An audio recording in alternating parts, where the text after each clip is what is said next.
Será que com a pandemia de Covid-19 a população brasileira está sofrendo um genocídio?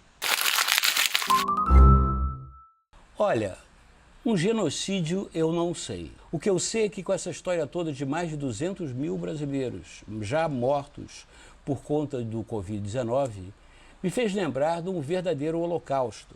A data de 27 de janeiro de 1945 é a data que marca a entrada das tropas do Exército Vermelho, da antiga União Soviética, no que foi o campo de concentração, o complexo dos campos de concentração de Auschwitz-Birkenau, na Polônia. O campo de Auschwitz, que na verdade era um complexo de campos de concentração, foi responsável pelo extermínio de realmente milhões de pessoas, principalmente judeus, mas também ciganos, homossexuais e comunistas, ou seja, daqueles que não combinavam com os ideais da ideologia nazista. Eram pessoas inocentes, que não tinham outra culpa que não serem apenas judeus, ciganos, gays ou comunistas, pensarem diferente, serem de uma outra etnia, de uma outra fé. Isso que é um crime abominável e que entrou para a história conhecido como o Shoah, o Holocausto.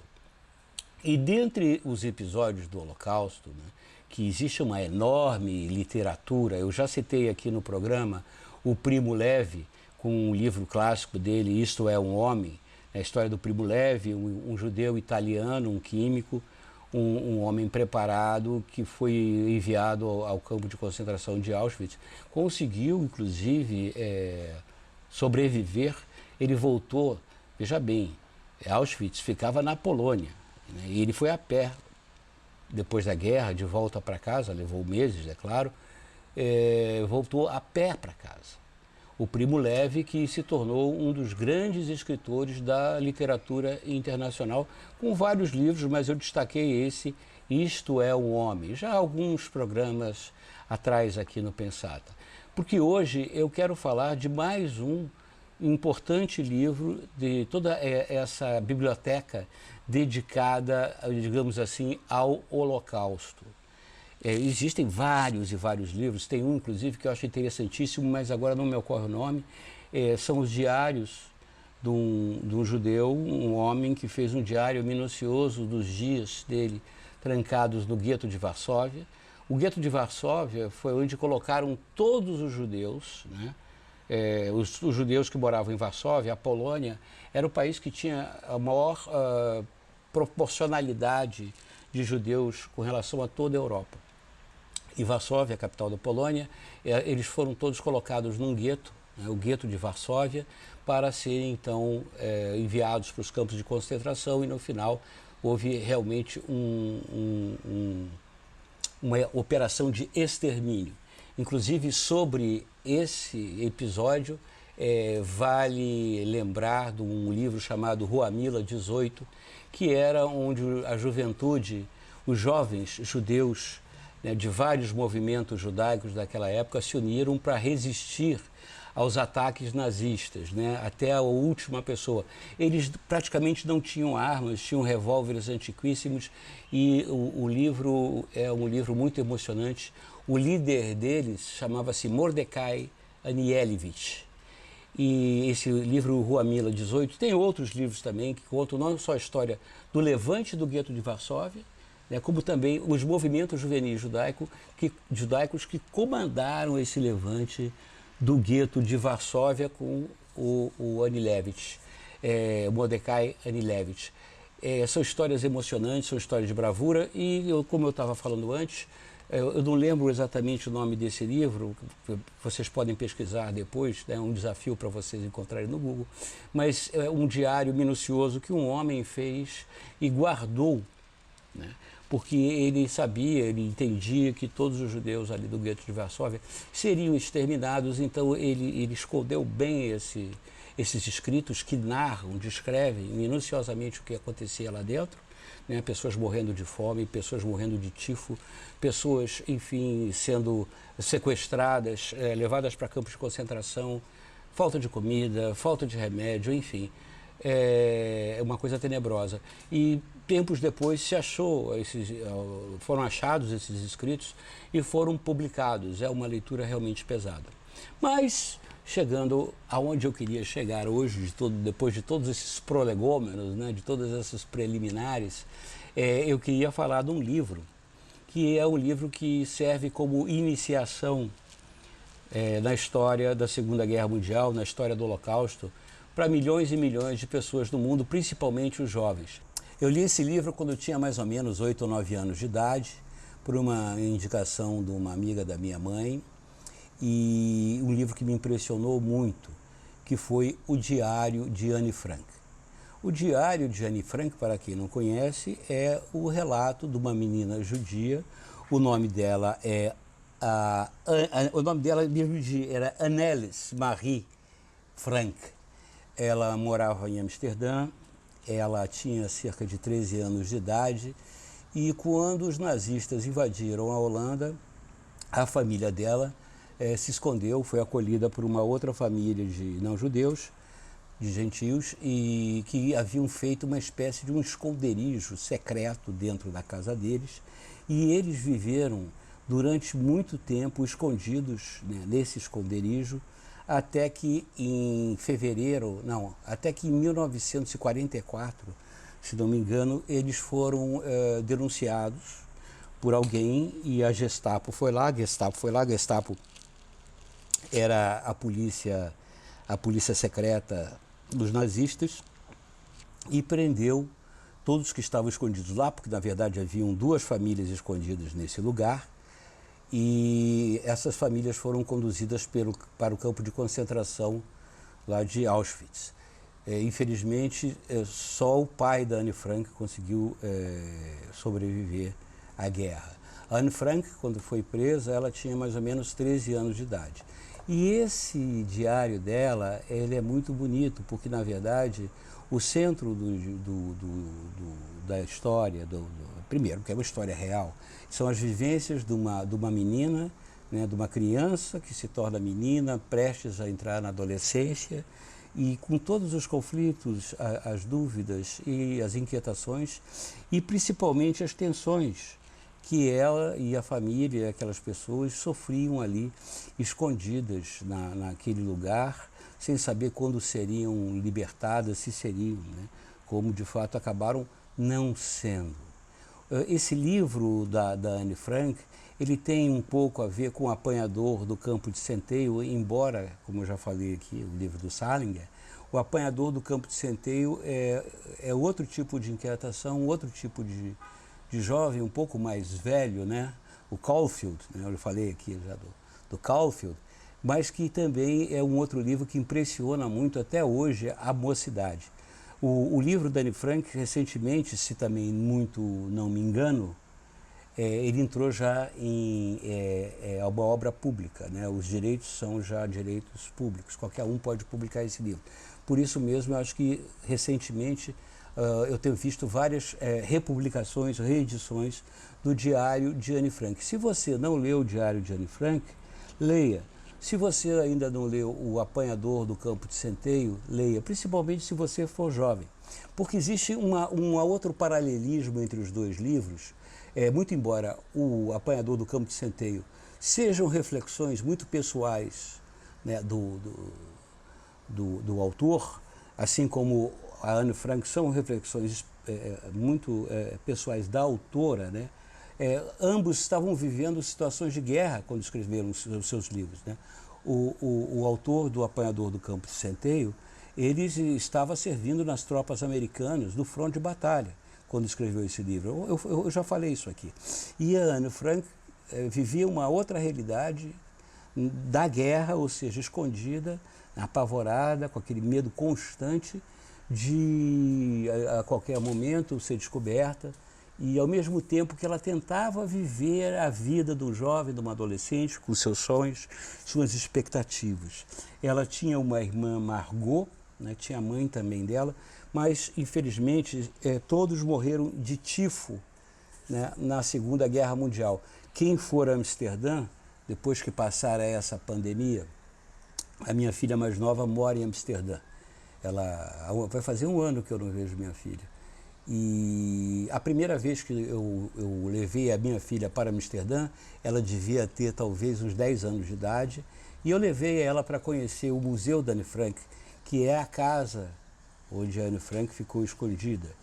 A casa virou hoje um museu, é um lugar onde as pessoas vão para conhecer as condições que essas pessoas viviam, as condições difíceis que essas pessoas viviam, e ele serve como um memorial não só da Anne Frank, como também de todos os judeus holandeses e todo o povo holandês que sofreu sobre o jugo do nazismo. Eu vou falando sobre isso porque hoje em dia, né, o jovem, vamos fazer, por favor, né, as devidas distâncias, as devidas proporções. Nessa pandemia, eu vejo que muitos jovens, principalmente aqueles jovens dos arrabaldes, das favelas, né, os jovens mais pobres, eles vêm sofrendo muitas privações. Eles não podem, inclusive, é o contrário da Anne Frank, né, que eles nem podem ficar em casa escondidos, porque moram em barracos mínimos, né, com esse calor imenso aqui do Rio de Janeiro, por exemplo, em situação muito difícil, tendo que, inclusive, sair na rua para poder ganhar o pão de cada dia. Elas têm dificuldade de saber o que vão comer amanhã, né? Muito diferente da nossa realidade, de nós aqui, de você que está assistindo. Essas pessoas, por exemplo, que estavam enchendo a praia de Ipanema domingo. Eu fui visitar a minha mãe que está com 93 anos, e em um determinado momento eu fui olhar na janela e eu vi a praia lotada de gente. E a minha primeira reação era condenar essas pessoas, são irresponsáveis, essas pessoas não têm noção do perigo nem nada, não têm espírito público. Mas olhando com mais vagar aquelas pessoas, eu observei que a maior parte delas eram pessoas pobres, pessoas principalmente negras, né? Pessoas que vinham de longe, tomaram um banho de mar, pegaram um pouco de sol, pegaram um pouco de ar fresco também, né? Porque elas não têm mesmo condições, não têm muito que lutar contra o vírus, né, contra a pandemia do Covid-19. Eu fiquei pensando, né, será que essas pessoas que não deveriam ser vacinadas primeiro, justamente porque elas são aquelas que menos têm defesas, né, contra essa ameaça que é a pandemia do Covid-19. Eu fico pensando também naqueles jovens pobres, todos que são alunos da rede pública, e agora já vai completar um ano que praticamente eles não têm aulas, porque a nossa rede pública não tem condição, né, de informatizar, de fornecer o mínimo de ensino à distância para os nossos estudantes, justamente aqueles que mais precisam de conhecimento, de educação, para poder ter alguma chance na vida. O Diário de Anne Frank é um livro, talvez um livro eterno, porque ele nos remete àqueles que são os menos favorecidos, aqueles que sofrem, aqueles que são oprimidos, e que, se a gente se colocar no lugar deles, né, ao ler o livro da Anne Frank, você vê que ali existe naquela menina judia, pobre, escondida ali sobre a ameaça de ser presa a qualquer momento, existe uma pessoa desabrochando com os seus sonhos, com as suas dúvidas, com as suas inquietações, um ser humano de grande sensibilidade, um ser humano com uma grande capacidade poética. Eu fico imaginando, né, se Anne Frank tivesse tido a felicidade de sobreviver ao Holocausto, que grande escritora ela não poderia ter se tornado. Muito embora, né, Anne Frank, ela é uma grande escritora, né, aquela grande escritora de um livro só, talvez como o autor do Apanhador do Campo de Centeio, né, que eu falei aqui uns 2 ou 3 programas atrás, né, é um grande autor de um livro só. Cada ano são vendidas centenas de milhares de cópias do Diário de Anne Frank. E gerações e gerações vão lendo a história de Anne Frank, e é um livro que, a cada vez mais, infelizmente, ele se torna atual, né? As questões não acabaram. A luta pelas liberdades de expressão, pela liberdade individual, pela liberdade religiosa, pela liberdade étnica, né, pela luta contra o preconceito de qualquer tipo de motivo, né, de origem, seja de cor, seja de raça, ou seja lá como se chama isso, né, ou religião, é uma coisa que ainda a humanidade não conseguiu ainda derrotar. É uma coisa que muito emociona e que nos dias que a gente vive, nós que até de certa forma somos privilegiados, né, porque nós conseguimos aqui manter um distanciamento social, a quarentena. Eu, honestamente, não posso reclamar de nada, né? Cercado aqui de tão bons livros, vendo filmes e com acesso à internet, eu realmente sou, dentro dessa pandemia toda, eu sou um privilegiado. Mas eu fico pensando justamente naqueles que não estão nem tão longe de mim. Se eu olhar para cá, nessa direção, eu posso enxergar lá ao longe a favela do Dona Marta, que é uma das maiores concentrações urbanas da América Latina, de seres humanos por metro quadrado, vivendo nas piores condições, sem esgoto, né, sem saneamento, sem água, a luz chega através de gatos, enfim, nas piores condições, e que estão aqui no arco, né, da minha visão, da minha distância. São seres humanos como eu, estão aqui, são brasileiros como eu, são cidadãos como eu, e estão sofrendo na pandemia. É uma coisa que a gente, com esse distanciamento social que a gente tem que cumprir, muitas vezes a gente esquece. Então, me ocorreu essa lembrança, né, da libertação do campo de concentração do complexo de Auschwitz-Birkenau. Naquela época, inclusive, as pessoas não tinham uma noção. Havia informação, mas não havia assim, uma coisa concreta que dissesse da escala, das dimensões, da magnitude do que se faziam nos campos de concentração. Inclusive, né, mortes em câmaras de gás, morte em escala, né, de milhares de pessoas, com a consequente incineração, corte de cabelo, para usar cabelo, usar óculos, dentes de ouro, enfim, um absurdo que se fazia, né, na exploração, né, do ser humano. É sempre bom a gente lembrar que a humanidade já passou por momentos muito difíceis, mas felizmente a civilização soube superar isso, né? A humanidade soube superar o mal, soube superar aquilo que atrasava, a perfídia, aquilo que fazia mal aos seus semelhantes, né? O mal na sua coisa mais cruel, né? Mais sem sentido, mais absurda, né? O ser humano, ele realmente é capaz das maiores crueldades. Eu lembro, inclusive, aqui da Hannah Arendt, uma judia alemã, grande filósofa. Ela era ligada à escola de Frankfurt e ela escreveu muito sobre essa questão do comportamento do ser humano, principalmente com relação ao nazismo. Ela acompanhou o julgamento do Eichmann. O Eichmann era um dos executores do plano chamado Solução Final, ou seja, do extermínio dos judeus de toda a Europa. Esse Eichmann, ele no final da guerra, acabou se refugiando aqui na Argentina. Ele foi denunciado e as forças de segurança de Israel, naquela época o Estado de Israel já tinha sido fundado, se não me engano foi nos anos 60, veio um comando aqui na Argentina, sequestrou o Eichmann para ele ser julgado em Jerusalém. Esse julgamento do Adolf Eichmann, que era esse tenente-coronel nazista, foi muito importante, foi assunto durante muitos meses. Ele foi condenado e foi enforcado.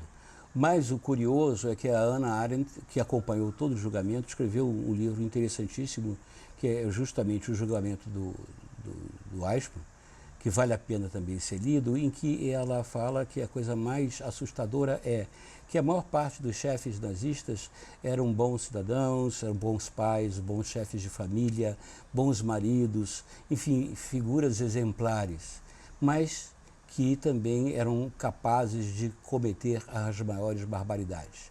Qual é a conclusão? A conclusão é que o ser humano, nós somos muito assustadores, né? Nós somos capazes dos gestos mais generosos, nós somos capazes de criar vacinas, mandar o homem para o espaço, ou mesmo, né, no dia a dia ser um bom pai, ser um marido carinhoso, ser um bom professor. Ao mesmo tempo, nós somos capazes também de cometer os maiores crimes, as maiores barbaridades. Exatamente a mesma pessoa. Isso é que nos assusta. Assusta cada um de nós, como disse a grande Hannah Arendt. Esse é a minha pensata de hoje. Não se esqueça de dar esse like, que se sempre dá, compartilhar com os amigos, mandar seus comentários e me acompanhe também, né, nas outras plataformas sociais. Tem o Twitter, tem o Instagram, tem podcast, tem tudo aí para você continuar me escutando, me acompanhando, tá? E até semana que vem. Um beijo e um queijo. Tchau.